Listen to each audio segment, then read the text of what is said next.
An early morning prayer vigil for Aretha Franklin drew dozens of people to her Detroit church this morning.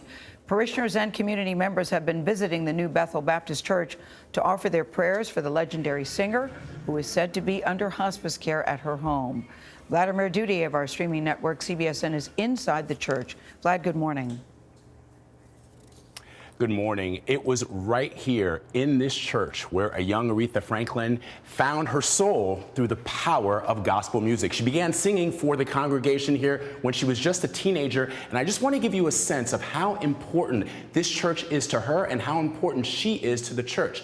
Follow along with me here into what they call the history room of New Bethel Baptist Church. And you can see just along these walls, there are photographs lined that show the history of this church and the history of Aretha Franklin's association with it. This is her father, the Reverend C.L. Franklin. You can see pictures of her here with her sister and her father.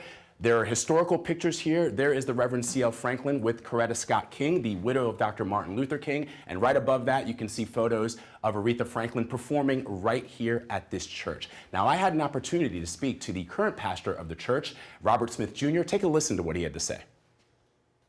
How important has Aretha been to New Bethel? Well, I would call it a lifeblood. The lifeblood. The lifeblood. Without her, I don't think we would be in existence today, because her name has kept us in the public's eye.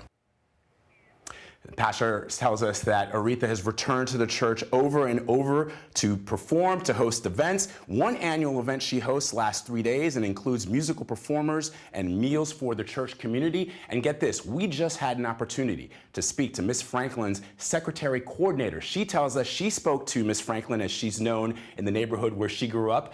She spoke to her yesterday. She's alert, she's eating, she's doing well. She's actually even watching television coverage of all the well wishes and all the prayers that are pouring in from around the world. And there have been in-person visits as well. The legendary singer, icon, native of Michigan, Stevie Wonder, he stopped by to say hello to her as well yesterday, Bianna. Oh, well, it's good to hear that she's doing well and she's alert and watching and hopefully not in too much pain, the lifeblood of that church. Yeah, and for her to know how much she is loved, to know that so many people are pulling for her and sending her all the best. There's a lot of love, endless love for Aretha Franklin out there.